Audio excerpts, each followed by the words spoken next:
les classes sociales et populaires d'aujourd'hui, au XXIe siècle, se sont désidéologisées. Elles ne sont plus dans une référence idéologique de droite ou de gauche. Et c'est pour ça que d'ailleurs que les idéologues de droite se trompent tout autant que les idéologues de gauche en considérant qu'il y avait là une masse de gens prêts à être rééduqués. Les gens ont coupé le lien entre les médias, entre ce monde intellectuel-là, pour une raison simple. Ce monde-là ne les représente plus. Et ça, c'est un point très important. Donc vous avez une autonomie aujourd'hui culturelle qui n'existait pas dans les années 50-60.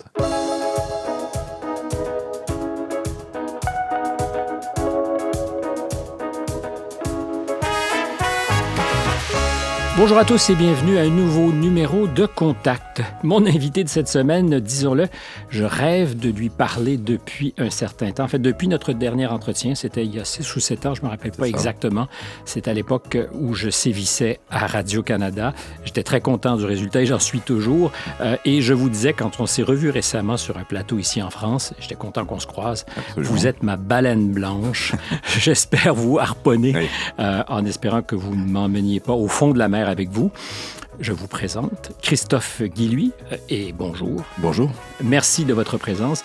Vous êtes géographe et aussi auteur à succès depuis la publication de La France périphérique. Il y a plus de 10 ans, vous publiez plus récemment en janvier, en fait, c'était il y a quelques semaines, un livre en forme de fable, Métropolia et Périphéria, qui reprend les grands thèmes de vos recherches.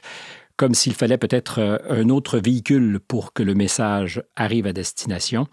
Alors, je constate comme vous, c'est le mot que vous avez employé, que le dôme des chiffres, du data, des statistiques n'arrive plus à bien nous rendre le monde compréhensible. En fait, c'est plutôt, je dirais, le refuge des technocrates qui souvent aiment bien nous enfumer.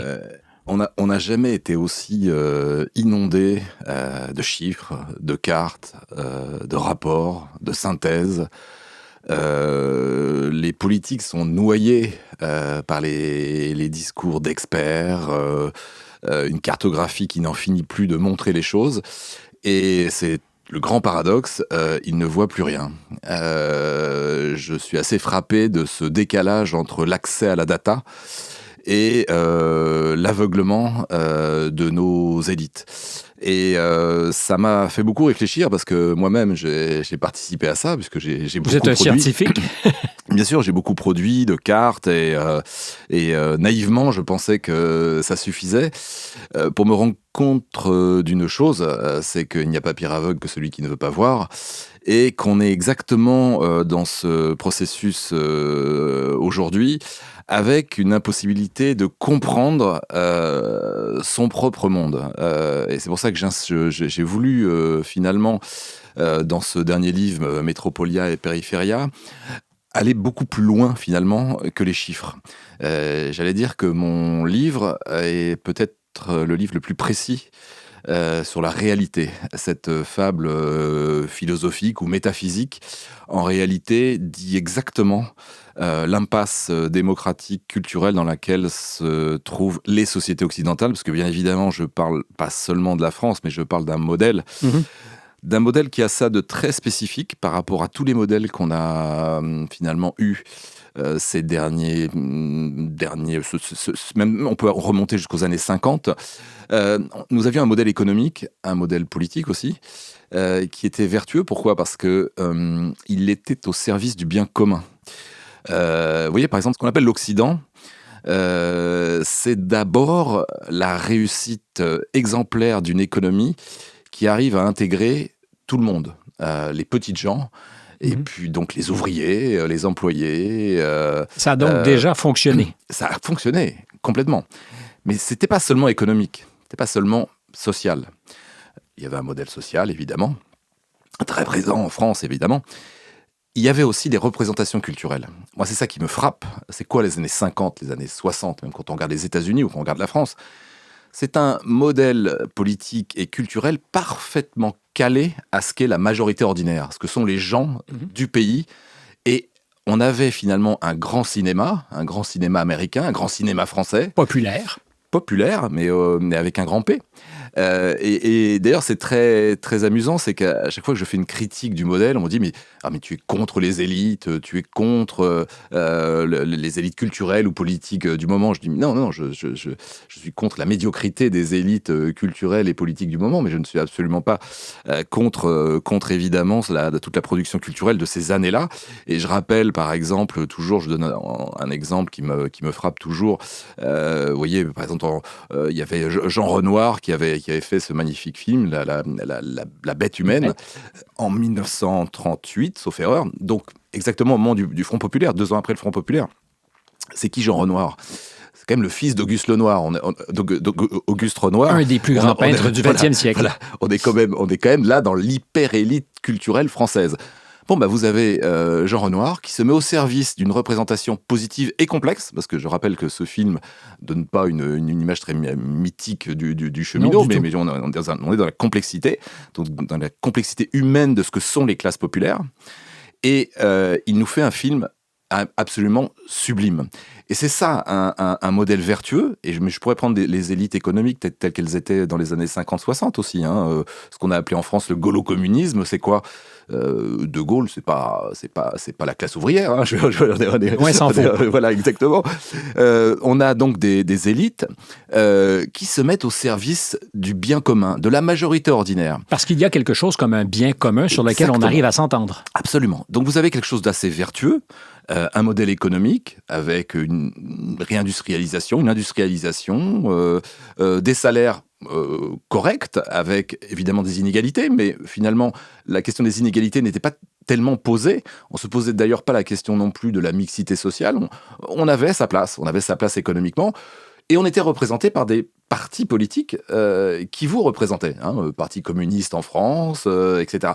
Donc il y avait un système économique, politique, culturel qui était absolument vertueux. Est-ce qu'on peut dire de ces partis qu'ils étaient justement incarnés ? Complètement. La question de l'incarnation est vraiment fondamentale. Les gens avaient l'impression qu'on parlait à leur place, mais il y avait une identification complète. Là, je vois adéquation entre aspiration et discours du politique. Et, évidemment.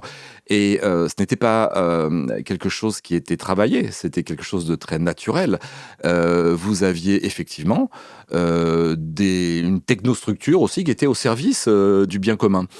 Et ça a commencé à dysfonctionner à partir des années 80, en fait. Fin 70, début 80, avec peu à peu, par porosité, mais bon, alors j'allais dire, ça s'est fait plus ou moins vite en fonction des contextes économiques, très rapidement en Grande-Bretagne et aux États-Unis, un peu plus lentement en France, etc. Mais on a adopté finalement ce qu'on a appelé le modèle néolibéral, la globalisation, etc. Là encore, aucun complot, parce qu'évidemment, quand je dis ça, on dit oui, il y a un complot. Non, il n'y a pas de complot, il y a simplement des types qui se sont dit finalement, les Chinois, les Indiens vont bosser pour nous. Nous allons tous devenir cadres supérieurs et on va travailler dans le tertiaire, éventuellement dans les médias ou dans le cinéma ou dans la publicité, j'en passe, c'est des meilleurs. Et puis, finalement, on va former les gens pour qu'ils se concentrent dans les endroits où, notamment dans les grandes villes, où ces activités vont se développer. Sauf que ça ne s'est pas passé exactement comme cela. Alors, si vous aviez aujourd'hui, pour ceux qui ne sont pas familiers avec votre œuvre, très rapidement, avant qu'on parle de la fable, parce que je crois que c'est aussi le point d'aboutissement d'une réflexion sur la meilleure manière de parler aux gens. Peut-être, nous y reviendrons, que justement la métaphore que représente la fable est plus efficace que les chiffres. Le pitch de cette France périphérique qui devient, il y a plus de 10 ans, le livre de référence, y compris pour des gens qui ne pensaient pas du tout la même chose.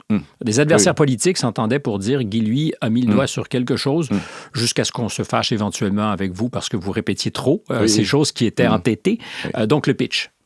Alors, nous sommes dans les années fin 90, début 2000. Je travaille beaucoup sur les quartiers de banlieue, les quartiers populaires, enfin, ce qu'on appelle maintenant des quartiers populaires.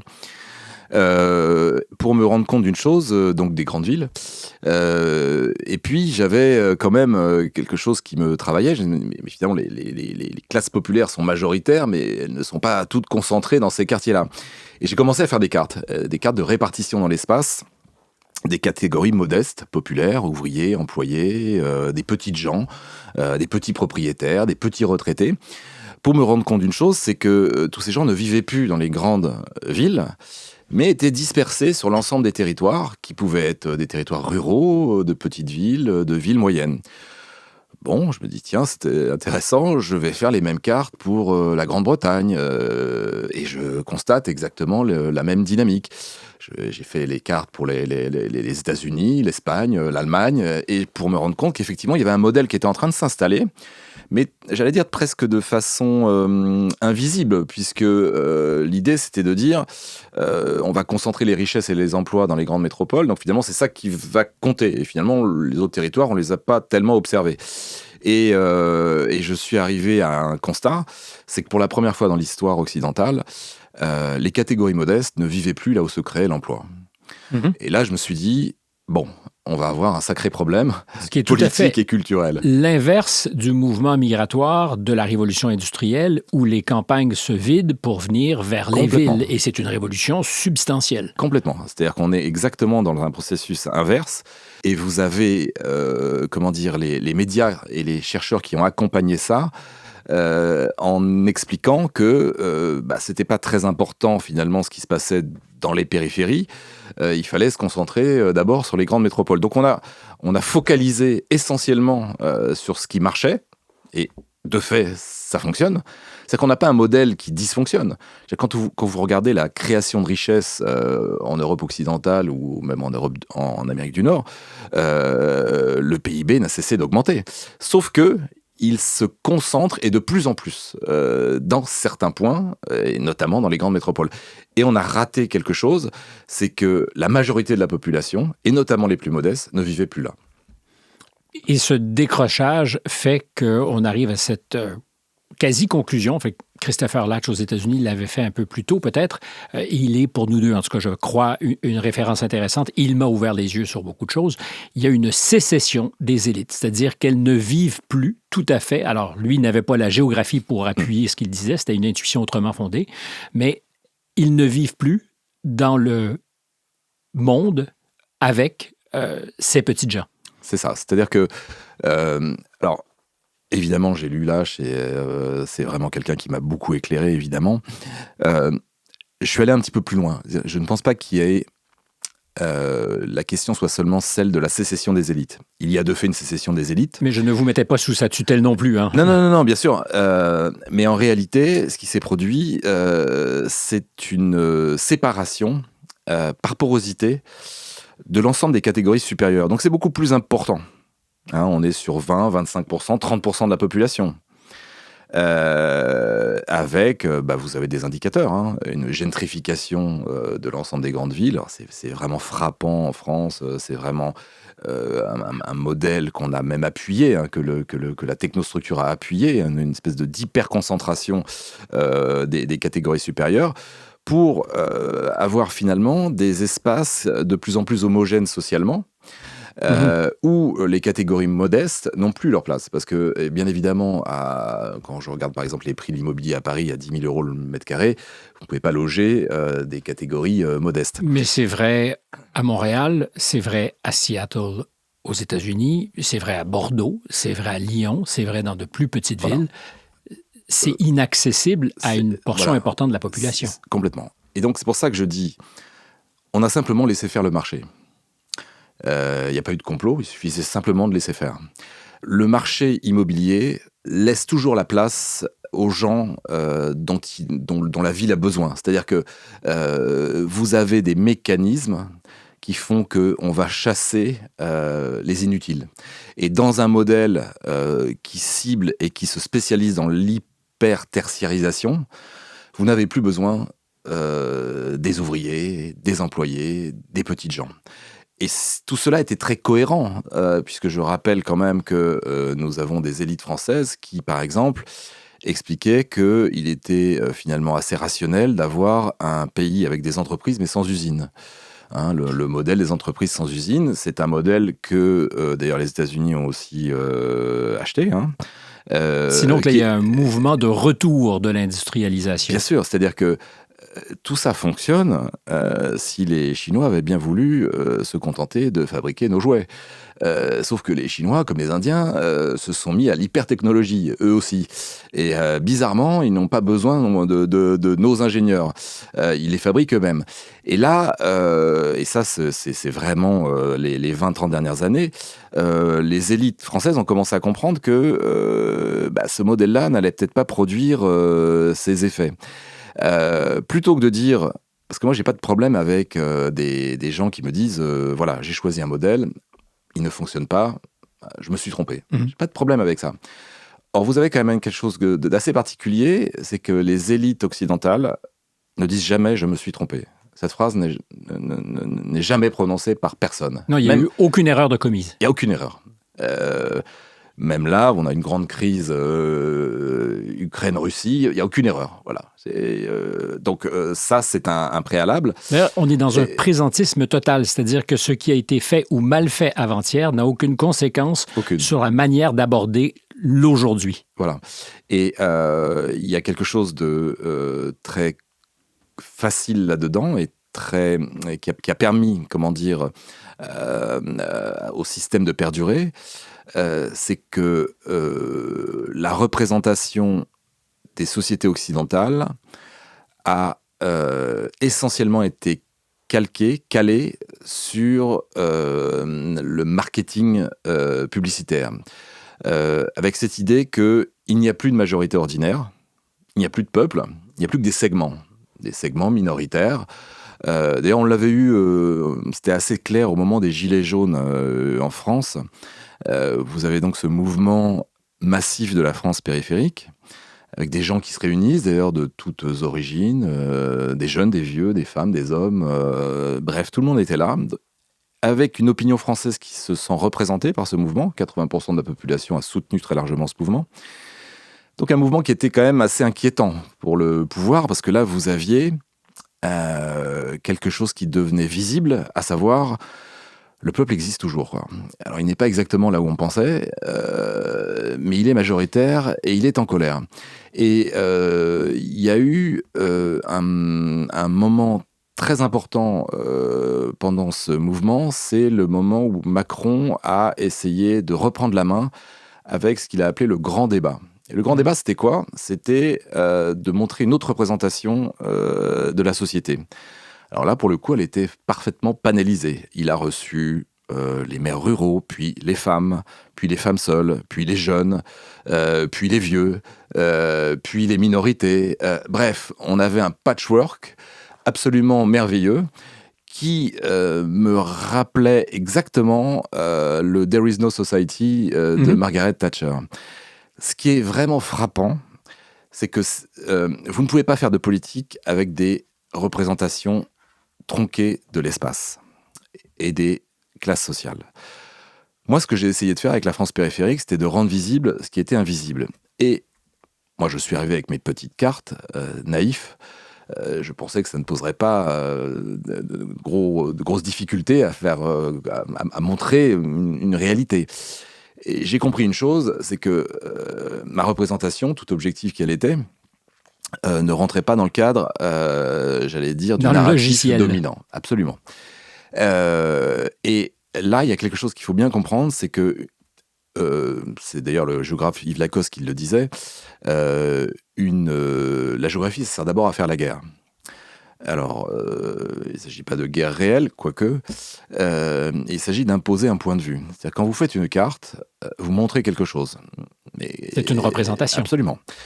Et les cartes en France, mais aussi en Europe occidentale, quand vous les regardez bien, elles tendent toujours à survaloriser les très grandes villes, donc les métropoles, et à invisibiliser le reste. Donc il y a cette idée qui est rentrée dans la tête de la technostructure et puis aussi, on va dire, de la bourgeoisie d'aujourd'hui, selon laquelle, finalement, la population, les classes populaires n'existaient plus. Et quand j'arrive avec mes petites cartes, évidemment, ça tiraille de partout parce que je remets en cause le narratif.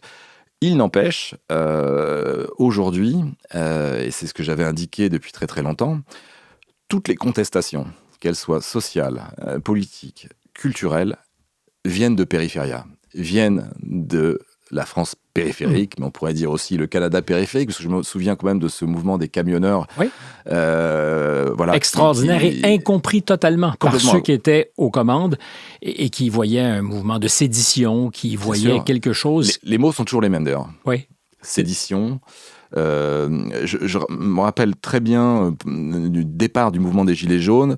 En 48 heures, ces gens étaient antisémites, racistes, contre la démocratie, j'en passe et des meilleurs. Bon. Mais c'est aussi l'éruption du bruit dans la ville, parce que là, c'est une des choses qu'on reprocherait, je peux le comprendre, pour les riverains de l'arrivée des camionneurs dans une capitale quasi provinciale comme Ottawa, mais c'est exactement l'incarnation. C'est-à-dire qu'on vient troubler la paix sociale dans la ville qui n'est pas habituée à voir les périphériques s'arrêter longtemps. Bien sûr. Et ça, c'est, si vous voulez, ce symbole-là, il est pour moi représentatif de ce qu'est devenu l'Occident au XXIe siècle. Des catégories supérieures qui vivent dans des citadelles, enfin, j'appelle les métropoles des citadelles en réalité, comme au Moyen-Âge, et puis le reste n'existe pas, et surtout le reste est dangereux.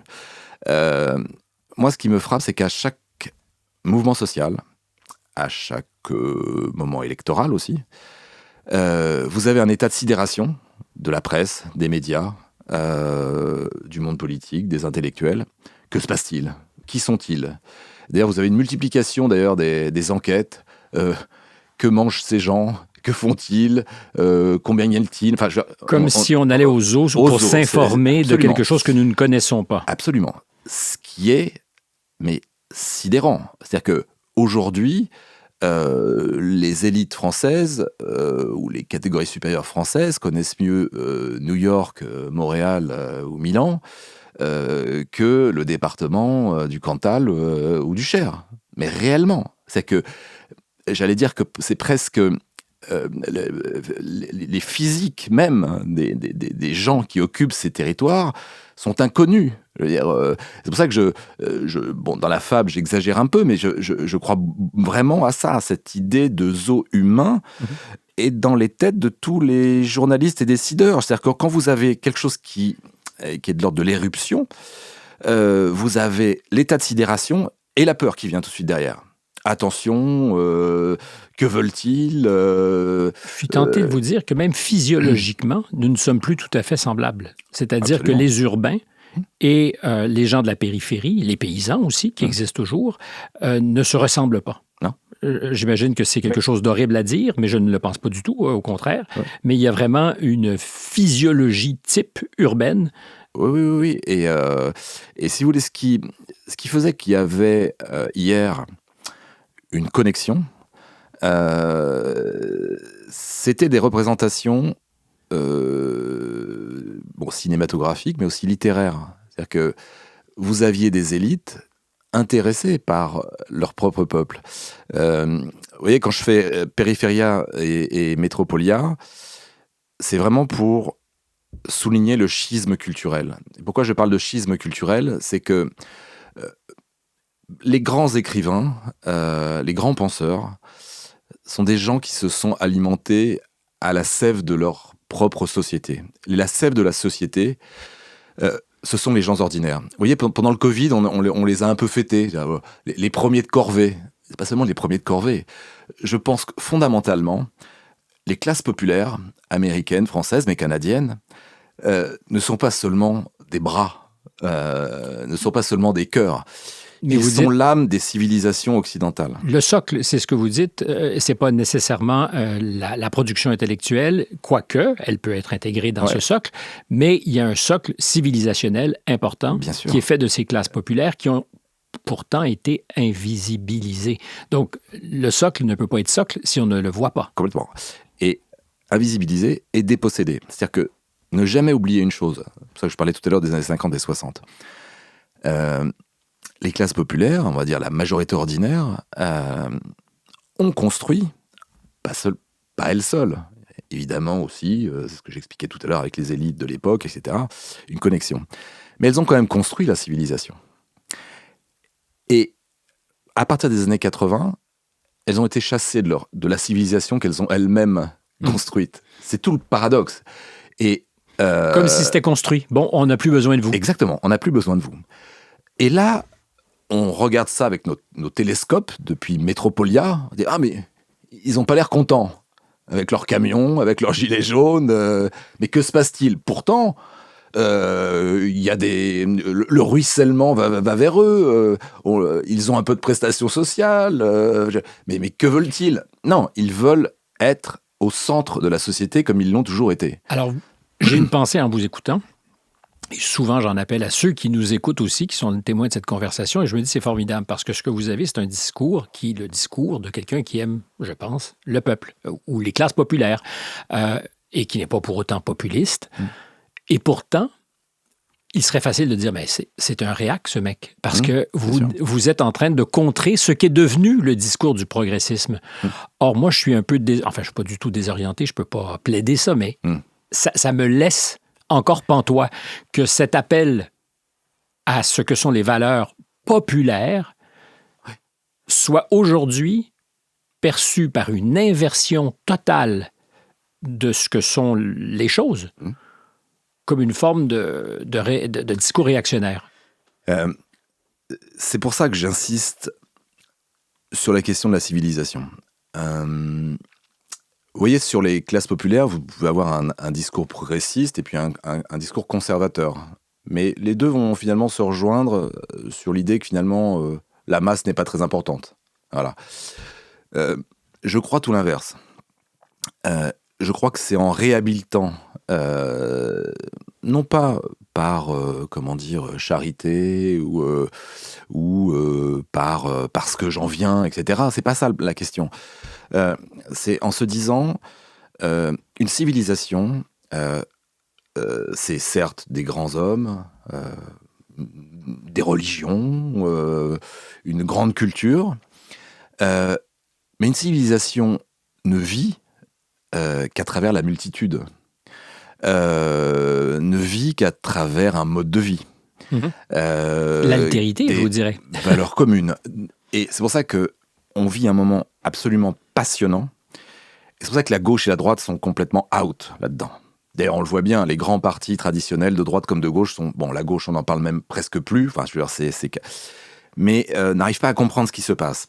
Vous avez actuellement une recomposition des classes populaires après, j'allais dire, près d'un demi-siècle d'ostracisation et de stigmatisation. Elles relèvent la tête. Elles n'ont jamais d'ailleurs cessé de continuer à travailler et à se lever le matin. Ce que je veux dire par là, c'est que les élites ont du mal à comprendre une chose. Et c'est ça le procès en réaction ou en populisme. L'histoire ne bégaye pas. Les classes populaires d'aujourd'hui sont bien des classes populaires du XXIe siècle.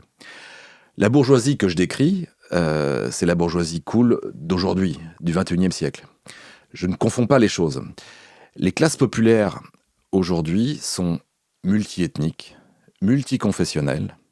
Elles se recomposent par le bas. Et d'ailleurs, c'est assez frappant de voir les mouvements populistes qui deviennent majoritaires. On va dire, on va prendre un exemple, Trump. Pourquoi lui? Trump gagne les élections. Alors, sauf erreur, et d'après ce que j'ai lu, aussi beaucoup parce que Vance a alimenté aussi un discours derrière cela. Il a été moins inutile qu'on le dit. Absolument. Disons les choses. J'en suis convaincu. D'ailleurs, pour une raison simple, c'est que Trump n'a pas attiré beaucoup d'intellectuels autour de lui, ni de gens de la culture. Donc, du coup, Vance était quand même quelqu'un d'assez central sur la réflexion programmatique. L'idée, c'était quoi? C'était de dire, nous ne nous adressons pas à la working class blanche américaine. Nous nous adressons à la working class telle qu'elle est aujourd'hui. Et ça change tout. Ça change absolument tout. c'est prendre en compte un fait absolument majeur en Occident. Les classes populaires d'aujourd'hui ont complètement changé. C'est-à-dire qu'on parle beaucoup d'immigration, on parle beaucoup des questions culturelles, multiculturelles et autres. Qui prend en charge tout ça depuis 50 ans ? Pas les élites, pas les bobos des centres-villes. Non, ce sont les catégories populaires qui vivent cela. Et elles se sont complètement métamorphosées. Elles ne réagissent plus de la même manière que dans les années 50. Et on voit bien ce qui s'est produit aux États-Unis, près de la moitié de l'électorat latino qui a voté Trump. Une fraction aussi des Noirs américains qui ont voté Trump. Pourquoi ? Parce que vous aviez un discours centré sur le travail, la régulation des flux migratoires, la sécurité et le maintien d'un mode de vie américain. Exactement ce qu'est en train de faire, ce que sont en train de faire les partis populistes en Europe. C'est-à-dire qu'il y a une adaptation par rapport à ce que deviennent les classes populaires. Donc, ces leaders populaires, sinon populistes, ne sont rien d'autre que l'émanation de cette société qui crée ces nouveaux héros. Ouais. Et ça, c'est un point très important pour moi. Moi, dans ma jeunesse, j'ai été très proche du Parti communiste, dont je croyais beaucoup à l'éducation populaire. J'étais très idéologique. Pour me rendre compte d'une chose, c'est qu'il y avait quelque chose de... Finalement, les communistes que j'aimais, qui m'ont aussi structuré intellectuellement, étaient d'abord des gens qui avaient des valeurs. Finalement, ils étaient communistes, mais ce n'était pas très important. Je dis toujours, nous avions, dans les milieux populaires, un décalogue en nous, une morale en nous, pourrait dire Kant, mais ça va au-delà de la morale. C'est aussi la question de la décence. Et tous ces éléments-là nous permettaient d'accueillir l'autre. Moi, j'ai toujours vécu dans des milieux multi-ethniques, on va dire. Il y avait vraiment cette idée que notre culture était notre mode de vie était suffisamment fort et pour pouvoir intégrer. Pourquoi ? Parce que nous étions respectés. Et ça, c'est un point extraordinairement puissant qu'ont conservé les classes populaires. Et c'est pour ça que le diagnostic des milieux populaires, des majorités ordinaires, que ce soit en France ou en Occident, est un diagnostic qui est social, qui est culturel, qui est économique par rapport à une réalité. Et ce diagnostic a créé des demandes sociales, des demandes culturelles.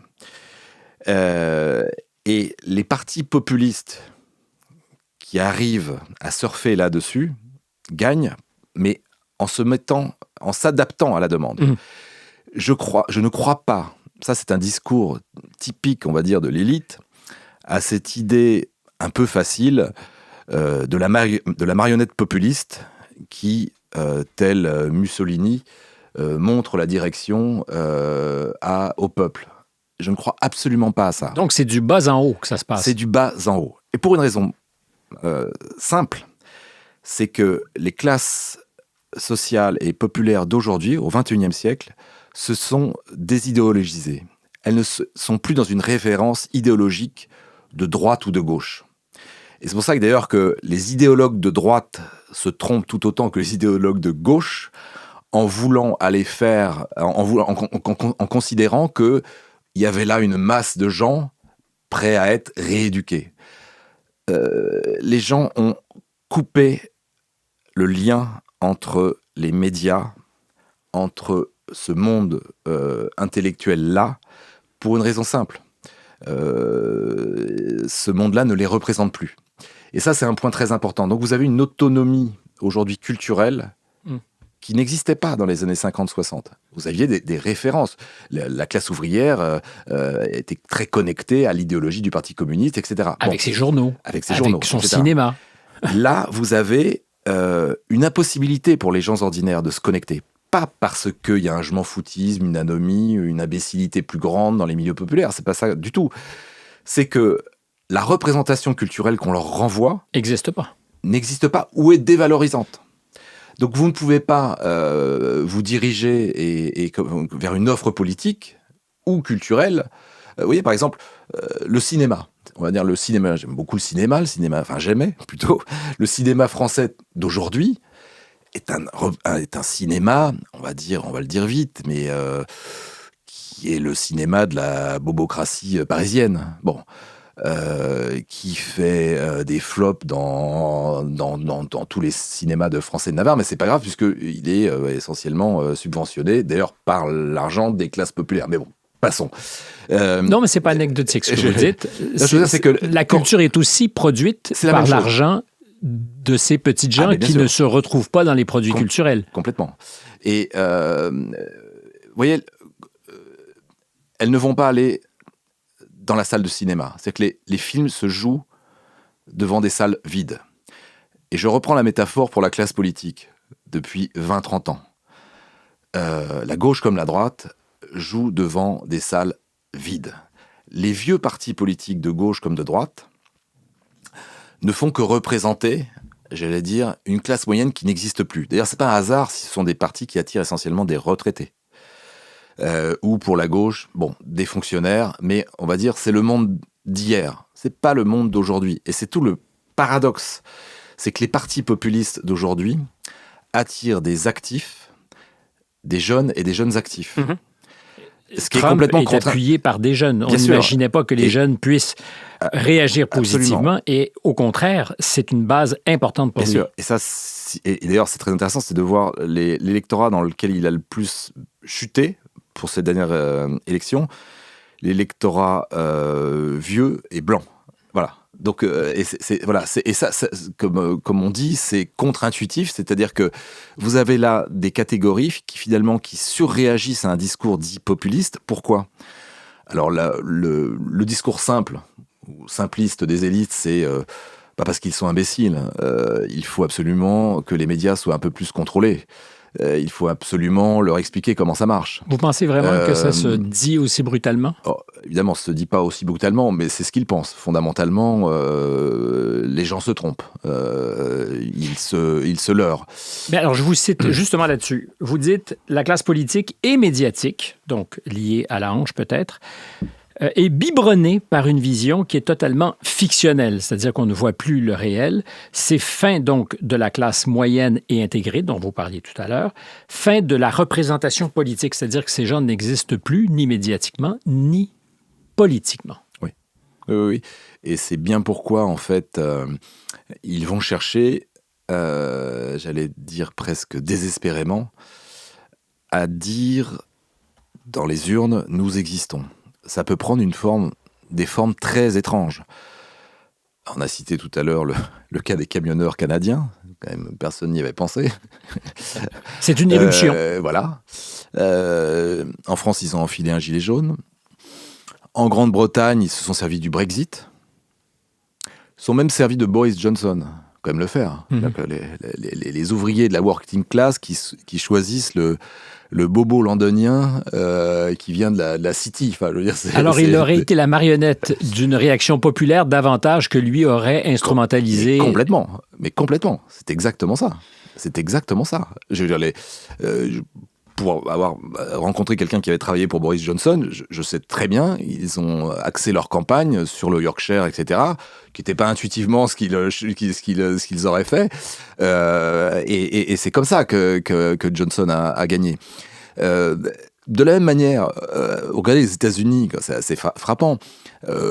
Trump, c'est quand même un New-Yorkais qui a fait fortune dans l'immobilier new-yorkais. Je veux dire, on n'est pas plus, éloigné du Kentucky que ça, non.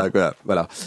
Mais voilà, c'est tout aussi hirsute. Alors, vous allez dire, là, je fais un virage à 90 degrés, mais ça me semble aussi hirsute ou irréconciliable que ne l'a été le spectacle récemment de J.D. Vance, le vice-président, qui vient à Munich donner à des Européens une leçon de souverainisme qui est très mal encaissée, peut-être mal comprise et décodée, mais il y a une réaction épidermique.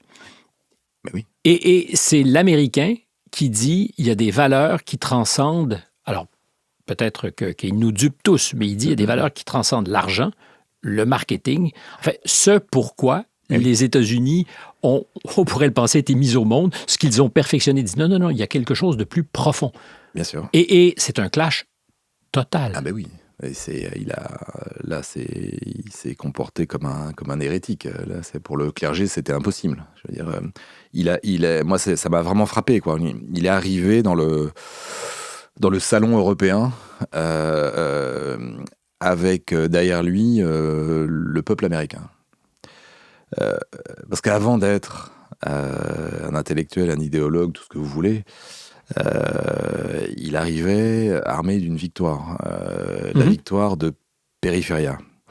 Périphéria, donc, qui est pour moi la symbolique territoriale et humaine de ce que sont réellement les sociétés occidentales. Et c'est très intéressant, parce qu'il parle de valeurs. Et là, l'erreur, c'est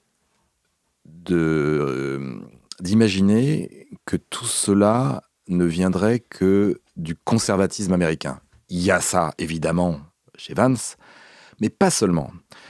Le Trumpisme, c'est un ressourcement des valeurs américaines. C'est pas le copier-coller de l'Amérique d'avant. Et c'est très important de voir qu'il a puisé au cœur de la société américaine cette question des valeurs. Pour moi, c'est quelque chose de fondamental. Le monde populaire, le monde des majorités ordinaires, précisément parce qu'il a été complètement déconnecté des métropoles, de Métropolia comme symbole du néolibéralisme, comme symbole de l'individualisme, comme symbole aussi de la marchandisation de tout et de rien, du vide existentiel. D'ailleurs, c'est très amusant, c'est que quand on parle de la France périphérique, beaucoup d'observateurs disent la France du vide. Non, le vide, il est dans les métropoles. C'est le vide intérieur qui est pour moi beaucoup plus grave que le vide territorial. Surtout que, bon... Et vous dites d'ailleurs, seule cette France d'en haut, et on pourra revenir d'ailleurs à cette nouvelle division du monde, d'en haut versus en bas, mais je reviens précisément sur ce que vous dites, seule cette France d'en haut, ou cette Amérique d'en haut, ce monde d'en haut donc, a les moyens de l'individualisme et qui est en périr d'ailleurs, parce que le reste de Périphéria n'est pas dans cet individualisme. Vance a choqué et ça m'a rappelé, moi j'ai fait beaucoup d'interventions sur la question de la décence en reprenant la common decency de Orwell, la common decency des gens ordinaires. C'est quelque chose qui, dans des milieux universitaires, rend absolument dingue les gens. C'est-à-dire que quand vous parlez de la décence des gens ordinaires, ils deviennent fous. Ils deviennent fous, pourquoi ? Est-ce que je me suis posé la question, c'est quand même pas scandaleux d'évoquer une forme de décence dans le peuple. C'est tout ce qu'ils ont perdu, je pense. Vous avez un mode de vie à Métropolia qui est complètement celui du marché, qui est celui de l'hédonisme métropolitain, qui est celui de l'individualisme, qui est en plus très dans la communication, puisque tous ces gens sont très progressistes. Hein. Il y a une inversion, c'est un faux progressisme. Hein, je veux dire, il n'y a pas de progressisme, pour moi, à un modèle économique qui rompt avec son hinterland, qui forme des citadelles. Et d'ailleurs, ça va beaucoup plus loin, parce qu'aujourd'hui, on a maintenant la ZFE, donc on va les zones à faible émission. Donc les gens qui ont des voitures un peu anciennes, donc évidemment, les gens modestes ne pourront plus entrer dans les grandes villes. Donc là, on boucle complètement la citadelle. Ça, ce n'est pas très décent, voilà. Et j'allais dire que Vance et ses valeurs, c'est simplement un reflet de ce que les milieux populaires ont gardé malgré tout. Je ne mets pas, je ne dis pas l'ensemble des milieux populaires sont dans une morale absolue, etc. Je dis simplement que la majorité ordinaire, Périphéria, c'est le monde des limites, contrairement à Métropolia. Métropolia, c'est l'hubris d'un monde sans limites. Pourquoi je dis c'est le monde des limites ? Parce que ce sont des limites matérielles. Des revenus. Des revenus, tout bêtement. Il faut revenir à quelque chose d'assez basique. C'est que si vous vivez dans une maison avec peu de valeur et avec un petit salaire, vous n'allez pas beaucoup bouger et vous allez être plutôt respectueux de votre environnement et vous allez être amené à être un peu solidaire avec votre voisin. Sinon, ça va être très compliqué. Donc voilà, ce que je veux dire, c'est que c'est un monde qui a gardé en soi une forme de morale, de décence que n'a plus Métropolia. Vous ouvrez à chaque fois une porte et je ne veux pas vous interrompre, mais limite, pour moi, c'est aussi beaucoup lié au rapport à la distance ou aux grandes distances qui n'existe pas pour Métropolia et qui est fondamental pour Périphéria. C'est-à-dire qu'un kilomètre est toujours un kilomètre. Bien sûr. Et on ne va pas en week-end à Paris si on habite à New York ou inversement. Bien sûr.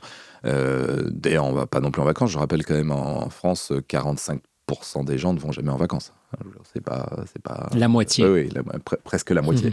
Donc, et surtout, à Métropolia, ce qui est vraiment frappant, c'est que, si vous voulez, l'ensemble des infrastructures, à partir du moment où le peuple n'existait pas, dans les années 80, 90, 2000, le peuple n'existait pas. Bon. On a concentré toutes les infrastructures autour de Métropolia. Vous voyez, par exemple, en France, les trains à grande vitesse, c'est assez fascinant. Quand vous regardez la carte du TGV, c'est une carte qui a été réalisée, qui a commencé sur laquelle on a commencé à travailler dès les années 80. Et les années 80, donc c'était la DATAR qui avait créé des cartes dans lesquelles n'existaient plus que des grandes concentrations urbaines. Donc il y a déjà les 3/4 de la population qui avait disparu. On pourrait se dire, bon, c'est amusant, etc. Sauf que, non, ils ont vraiment travaillé là-dessus.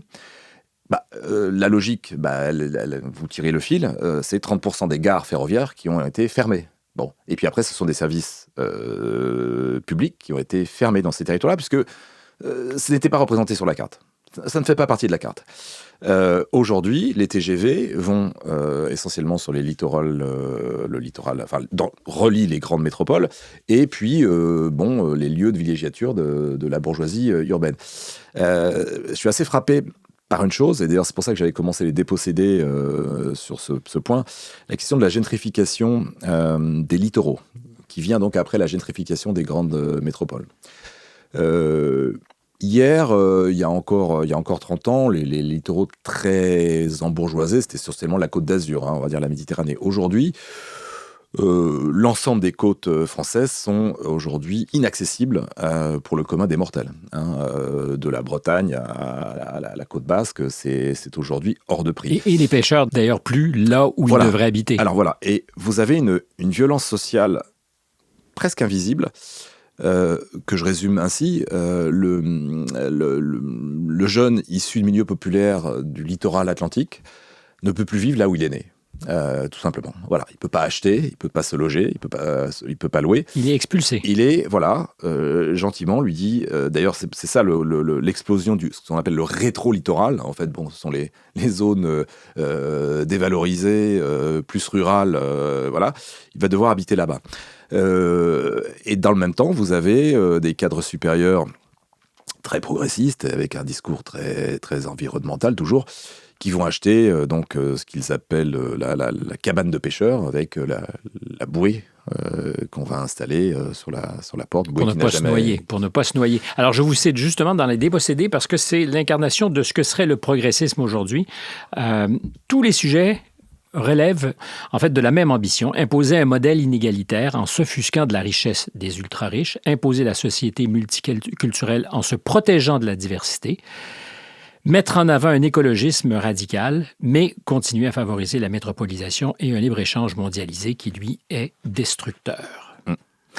C'est-à-dire que là où on a quelque chose d'assez formidable, c'est que vous avez, et pour la première fois, en fait, une unanimité des médias, du monde universitaire, du monde culturel derrière ce modèle métropolien. Ça n'est jamais arrivé dans l'histoire. Il y a toujours eu une diversité d'opinions, même dans les médias, tout ça a été très clivé. Mais sur ce modèle-là, on est dans l'unanimité depuis très très très longtemps. Ce qui fait que on a installé un modèle qui est allé le plus loin possible. Et le plus loin possible, c'est quoi ? C'est un modèle effectivement tourné vers la globalisation, qui tourne le dos à la société elle-même, dans lequel vous avez quand même besoin, de bras pour occuper des services, alors le BTP, la restauration et autres. Les catégories populaires, on va dire traditionnelles, n'étant plus dans la ville, on a fait venir donc des catégories populaires de partout. Et on les a concentrés dans les quartiers de logements sociaux. C'est ce qu'on appelle les banlieues, en fait. Voilà. Cette logique-là, elle est totalement, parfaitement huilée dans un monde néolibéral. Et elle est aussi parfaitement... La rhétorique tend à justifier toutes les exploitations qu'elle suggère. Je donne toujours comme exemple, vous avez par exemple dans les grandes villes, finalement la bourgeoisie peut maintenir un niveau de vie bourgeois, entre guillemets. Les classes supérieures peuvent maintenir un niveau de vie bourgeois parce qu'elles exploitent, sans le dire évidemment, des immigrés dans la restauration, le BTP ou les services à la personne. Mais je pose toujours la question, qui garde les enfants de Fatoumata ? Parce que Fatoumata, qui est pour moi, on va dire, la métaphore de l'immigré exploité qui garde les enfants des cadres supérieurs stressés des grandes villes, je leur pose toujours la question, mais préoccupez-vous de savoir qui garde les enfants de cette femme. Je n'ai jamais eu de réponse. Et ce que je veux dire par là, c'est que c'est un exemple que je donne. C'est assez clair. C'est un exemple que je donne parce que la bourgeoisie cool d'aujourd'hui, c'est pour ça que du 21e siècle, c'est pour ça qu'elle ne ressemble pas à la bourgeoisie d'hier, à quelque chose de très spécifique par rapport à l'ancienne, c'est qu'elle n'assume pas son statut de classe. Le bobo des villes n'exploite personne. Et ça, c'est... Et la violence induite dans son mode de vie. Bien sûr. Une double violence, c'est-à-dire la violence ce sont des gens qui ont quand même, qui se sont appropriés le patrimoine immobilier, qui logeait hier des catégories modestes et populaires. Ménilmontant, Belleville à Paris, mais ça peut être Brooklyn, Soho, enfin bon, j'en passe et des meilleurs. Tout ça s'est fait dans la joie et la bonne humeur. Ils sont arrivés avec un discours très écolo.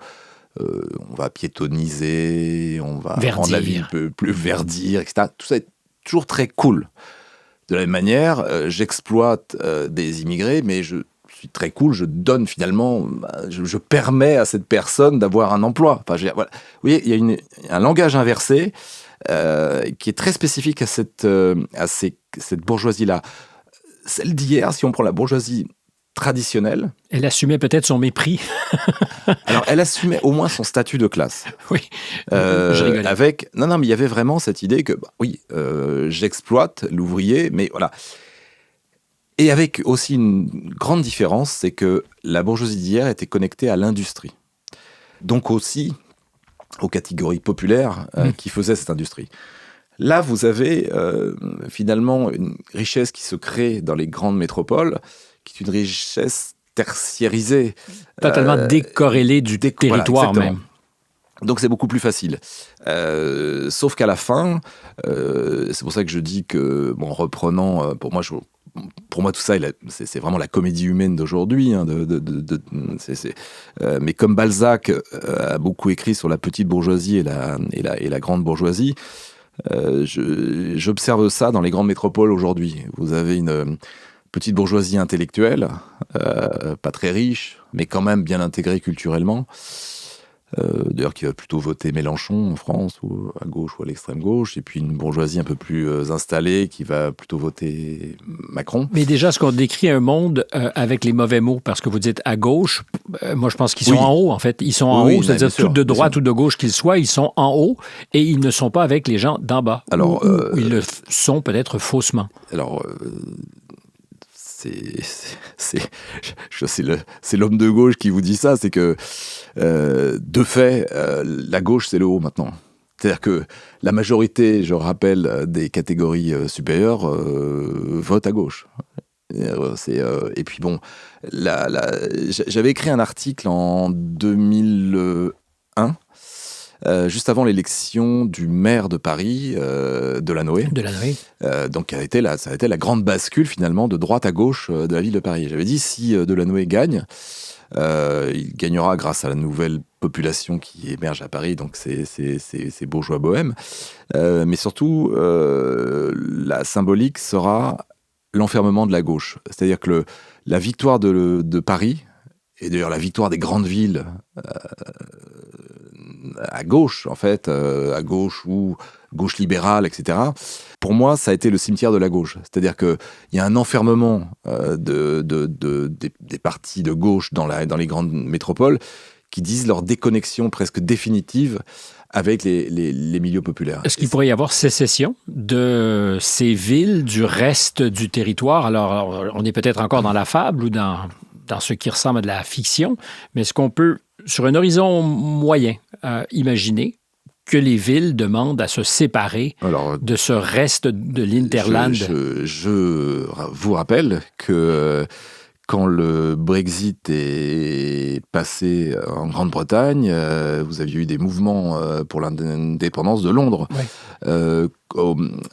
La première élection de Trump, sauf erreur, la Californie se réfléchissait à une indépendance. Bref, ce qui serait finalement très logique, parce que quand vous regardez les grands mouvements indépendantistes dans le monde sont souvent des régions très riches. La Catalogne, l'Écosse, sont les riches qui veulent faire sécession, pas les pauvres.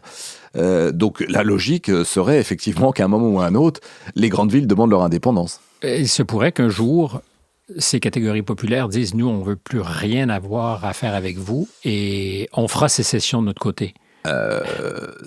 Non, moi je crois. De toute façon, je crois que le modèle économique et culturel que les catégories populaires subissent depuis un demi-siècle est arrivé à son terme. Je crois que le modèle néolibéral globalisé occidental est aujourd'hui en bout de course. Preuve en est les taux de surendettement, par exemple. Je rappelle qu'en France, nous empruntons près de 750 millions d'euros par jour. C'est un modèle qui économiquement ne fonctionne plus. Ce n'est que le début, puisqu'on ajoute maintenant cette nécessité de se défendre ou de se mieux défendre. Oui. Après avoir nié d'ailleurs que c'était un enjeu pendant très longtemps, soudainement il y a un réveil. Et ex nihilo, on va créer pour 800 milliards de nouvelles armées. Ex nihilo, parce que c'est l'argent qu'on n'a pas. Oui, et bien sûr. Mais bon, là encore, on se paye de mots. Et puis, c'est toujours une façon de contourner les véritables problèmes. Là, actuellement, on a cette crise avec l'Ukraine. Mais les problèmes qui sont sur la table ne sont pas ceux-là en Europe occidentale. Les problèmes sont la réindustrialisation, les problèmes sont la dette, un modèle d'État-providence qui risque de se fissurer, voire de s'effondrer. Bref, la question c'est périphéria. La question c'est la société elle-même. La question c'est faire civilisation. La question, c'est l'attention portée, j'allais dire, à ceux qui font la société. Et là, vous avez une déconnexion totale, d'une technostructure et des élites occidentales. Et longtemps, je me suis dit, il y aura réforme. Il va y avoir... Doucement. Je suis arrivé maintenant à la conclusion que ça ne pourra pas finalement se produire. Il y aura réellement un basculement qui risque d'être violent. Ils ne veulent rien entendre. Moi, c'est ça qui me frappe et qui me désespère en même temps. Mais et quand vous dites ça à vos amis, qui sont peut-être très installés justement dans ce qui n'est pas la périphérie, et qui... J'imagine, parce que vous parliez d'une cécité volontaire tout à l'heure, c'est-à-dire qu'ils doivent savoir qu'il y a quelque chose qui cloche, bien sûr. Mais qui refusent quand vous parlez de cette éruption possible de la violence. Moi, alors c'est le court-termisme. J'ai droit à... tu as raison, mais jusqu'ici tout va bien. Et là... C'était pas la haine, ça, justement, quand le personnage chutait? Absolument. Sauf qu'à un moment donné, il atterrit quelque part. Mais oui, jusqu'ici, tout va bien. Il y a derrière tout ça ce qu'est devenu, encore une fois, ce que sont devenues les classes supérieures occidentales depuis 30-40 ans. Des gens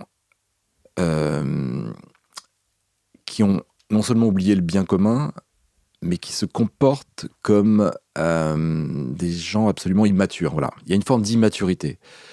Le refus de prendre en charge le réel, la réalité, notamment ce schisme culturel et cette fracture-là, vient aussi d'un élément qui est pour moi très important.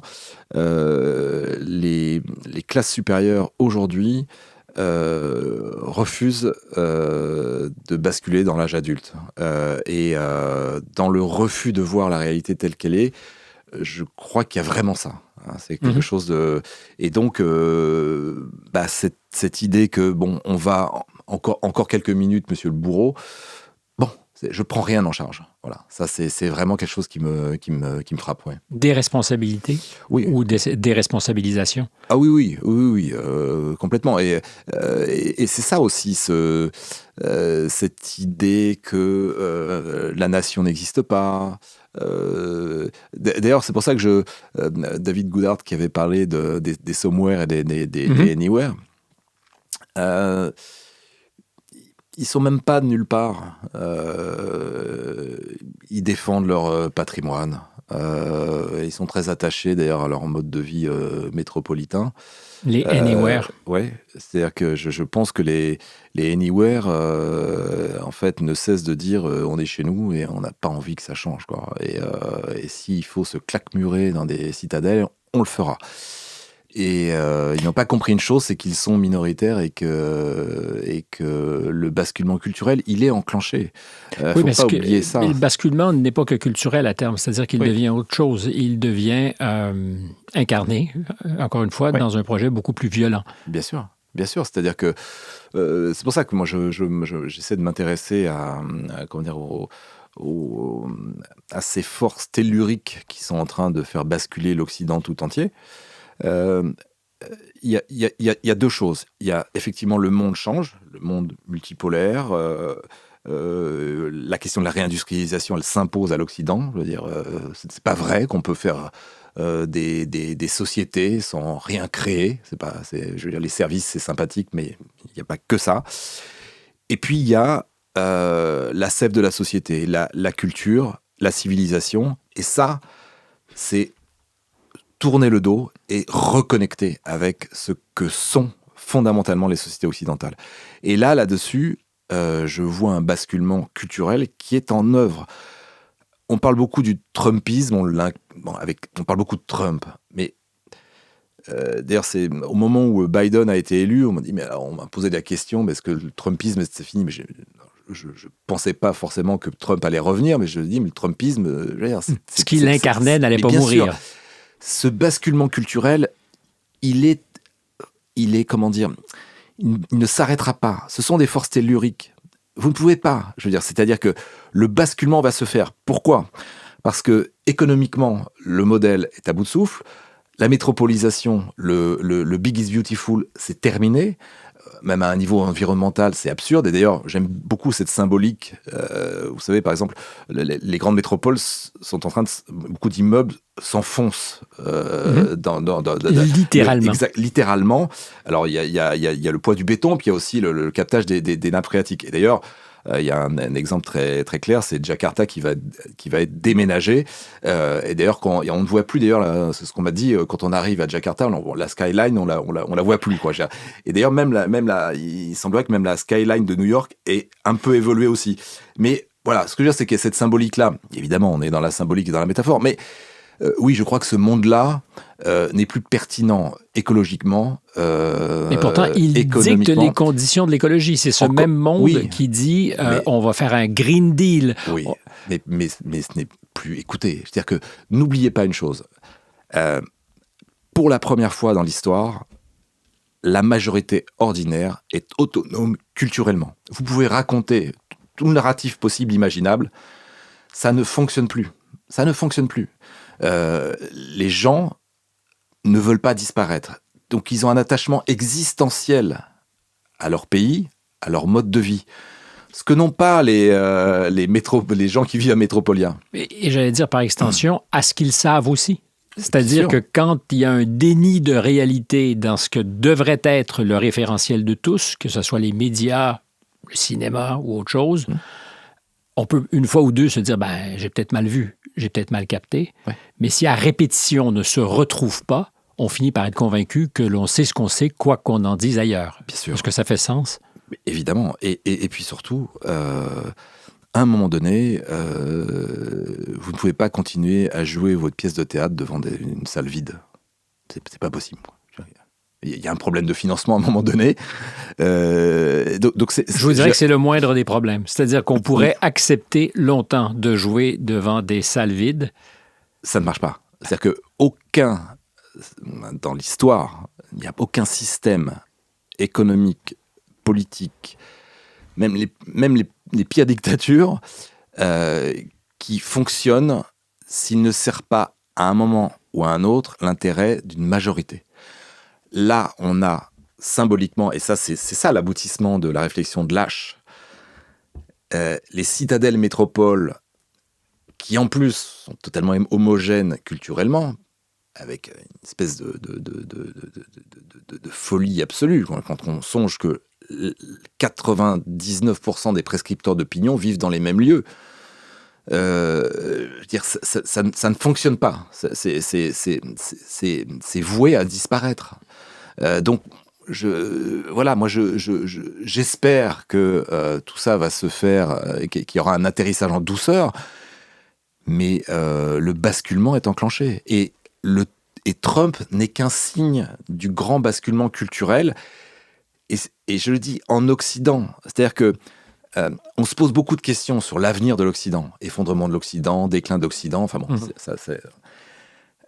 il n'y aura pas de retour de l'Occident si on ne remet pas en avant ce qu'est l'Occident. Et ce qu'est l'Occident, c'est une incarnation.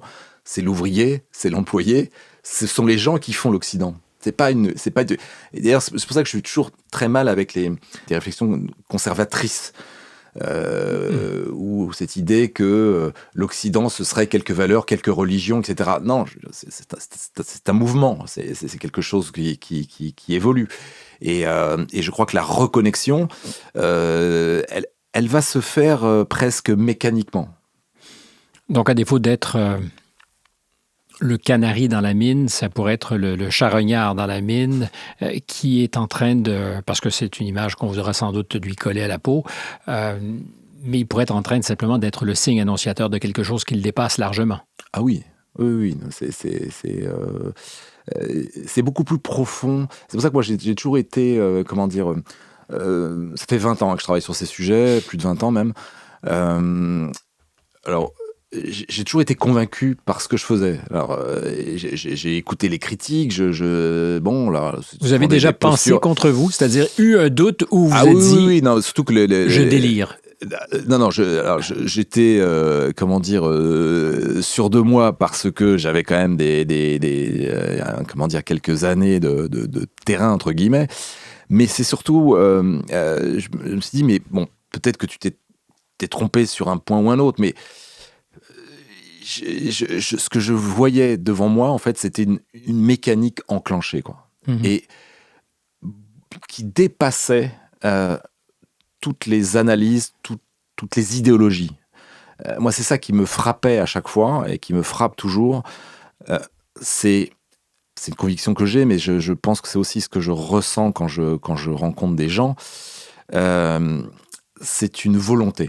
La question de la volonté, elle est pour moi fondamentale. Je crois qu'il n'y a plus de volonté à Métropolia. Il y a juste l'idée de faire perdurer un système qui est rentable. Mais cette volonté d'exister, je la retrouve sur l'ensemble des territoires. Et ça, je me dis, oui, vous pouvez voir tous les systèmes politiques et toutes les médias contre vous. Bergson nous parlerait peut-être de force vitale. Est-ce que cette force vitale... Est-ce que Métropolia a été dévitalisé d'une certaine façon. Ah oui, et moi c'est pour ça que je citais tout à l'heure, qu'est-ce qui fait le génie de Dostoïevski ou d'un Céline, c'est leur connexion et leur amour des petites gens. Dostoïevski, c'est la paysannerie russe. Céline n'aurait pas fait son œuvre sans avoir sous les yeux les petites gens qui l'ont alimenté, d'ailleurs, qu'il critiquait aussi. Hein, c'est pas, mais ce que je veux dire par là, c'est que une société puissante, c'est une société qui s'alimente en permanence avec le bas, la sève. Moi, je n'oppose pas le haut et le bas. C'est pour ça que je pense qu'une société vertueuse, c'est une société qui s'auto-alimente. L'intellectuel doit penser le bas doit se nourrir aussi de l'intellectuel. Enfin bref, voilà. Et tout ça, c'est une société normale. Là, on a quelque chose depuis les années 80 qui est complètement fou. Voilà. Ben, puisque vous avez une image qui est peut-être liée au terroir, il y a Fourquet qui parle de la société hydroponique, c'est-à-dire d'un monde qui n'a plus de racines, où on est hors sol, où on n'est plus dans aucun territoire. Je ne crois pas du tout à ça. Je crois que, au contraire, il y a une métamorphose. L'erreur, c'est à chaque fois... vous voyez, par exemple, quand on parle des catégories modestes ou populaires, il y a toujours une mythologie qui vient derrière. On va vous parler de la classe ouvrière, de la paysannerie, etc. Bon. Oui, tout ça a existé, la famille traditionnelle, le père, la mère, les enfants, etc. Oui, tout ça a explosé. Oui, il y a une forme de déglingue, comme dirait Jean-Pierre Le Goff. Mais non, ce n'est pas terminé. Oui, ça se recompose. Les classes populaires d'aujourd'hui sont hyper connectées, y compris dans le monde rural, etc. Je veux dire, évidemment, les gens ordinaires d'aujourd'hui ne sont pas ceux d'hier, mais c'est une évidence. Et c'est pour ça que je parlais de la recomposition démographique. Les gens ont compris le monde dans lequel ils vivent. Pour autant, ça ne veut pas dire qu'ils sont dans une espèce d'effondrement. Ah, je ne le pense pas du tout. Complet. Nous sommes là devant un mouvement. Voilà. C'est le mouvement réel des sociétés. Les sociétés ont toujours évolué. C'est pour ça que je m'amuse beaucoup en disant que c'est la comédie humaine qui continue. Mais oui, le 19e siècle n'était pas le 20 et le 21e siècle est passionnant parce que nous avons là ces bourgeoisies métropolitaines, mais il faut les voir avec des perruques, c'est fantastique. Moi j'adore imaginer les clercs avec leur grand discours, mais complètement décalé. Mais rions de ça. Molière, d'ailleurs, aurait été un extraordinaire interprète de notre époque. Ah mais oui, mais Molière, La Fontaine... Bon, moi, j'ai beaucoup relu Jonathan Swift quand j'ai fait Métropolia, là.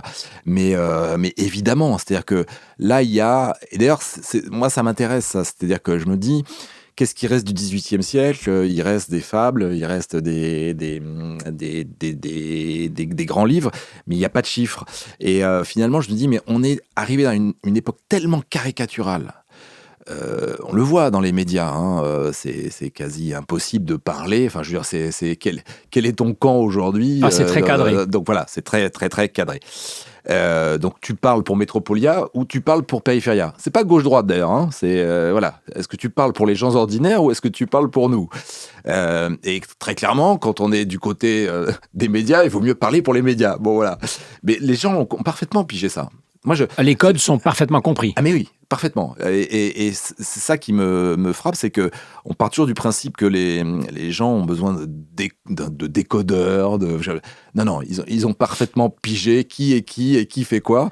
Et ça, c'est avec la fable, on arrive à dire exactement l'époque absolument satirique dans laquelle nous sommes. Et c'est pour ça que je dis que continuons à rire et à croire à quelque chose qui est pour moi fondamental. C'est un peu idiot de dire ça, mais j'ai toujours trouvé dans l'autre une richesse absolue. Voilà. Évidemment. Non, mais ça paraît désuet de dire ça aujourd'hui, etc. Et l'autre, c'est pas quelque chose d'abstrait. Les gens... Vous voyez, par exemple, c'est pour ça que je disais tout à l'heure, dès qu'il y a un mouvement de périphéria, les gens ont peur. Hein, je veux dire, c'est la peur. C'est l'autre. La peur. Voilà, c'est l'autre. C'est-à-dire que, d'ailleurs, c'est très marrant, c'est que du point de vue de Métropolia, on parle toujours de l'autre. L'autre, le grand autre, etc. C'est formidable. Big Other, etc. Sauf que, en fait, ils sont en panique absolue dès qu'il y a le vrai autre, c'est-à-dire celui qui n'est pas de sa condition sociale, quoi, et qui vit un peu loin, etc., etc. Et j'allais dire que il faut vraiment, je leur dis, je rencontre des politiques, et ça, je dis tous les jours, même avec, je dis ça l'autre jour à des universitaires, n'ayez pas peur. Je reprends la phrase de Jean-Paul II. Je leur dis, n'ayez pas peur de votre propre peuple. Et je crois que quand Vance est à Munich, il dit aux élites européennes, n'ayez pas peur de votre propre peuple. Il ne parle pas comme un Américain, il parle comme finalement un responsable politique, j'allais dire normal, qui dirait bah oui, j'ai été élu, je suis là pour servir le peuple et je n'ai pas peur du peuple. C'est pour ça que je dis toujours, moi, précisément parce que je suis, il me semble que je suis quand même très connecté avec Périphéria. Il ne faut pas avoir peur, mais moi je n'ai pas peur des fascistes, je n'ai pas peur des gauchistes, je n'ai pas peur des islamistes, et j'ai même pas peur des féministes. Voilà. Et je pense que c'est dans cette démarche-là qu'il faut aller vers l'autre. Je suis parfaitement d'accord. Je n'ai peur d'aucune catégorie. En fait, je n'ai que peur de la personne qui me dit écouter et qui, dans les faits, n'écoute pas et qui ne veut pas débattre, qui ne veut pas échanger et prendre le risque peut-être même de changer d'idée. Tout à l'heure, je termine vraiment là-dessus, mais vous parliez des cartes qui ne disent pas la vérité. Je pensais à Korzybski qui disait « la carte n'est pas le territoire » en d'autres temps. Est-ce qu'on nous a menti sur ce qu'était le territoire et la carte? Complètement. Ah, complètement. C'est-à-dire que, et d'ailleurs, ce sont les géographes qui ont même menti. C'est-à-dire que moi, mes premières critiques venaient de mon propre camp. C'est-à-dire que, mais tu ne peux pas mettre en avant ta carte de la France périphérique. T'es en train de ruiner notre business, quoi. Et ça m'a fait comprendre et toucher du doigt quelque chose de fondamental, quoi.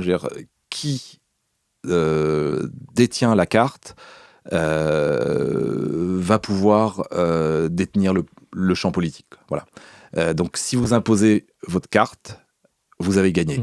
Et ce qui se passe actuellement, c'est Périphéria qui est en train d'imposer sa carte. Le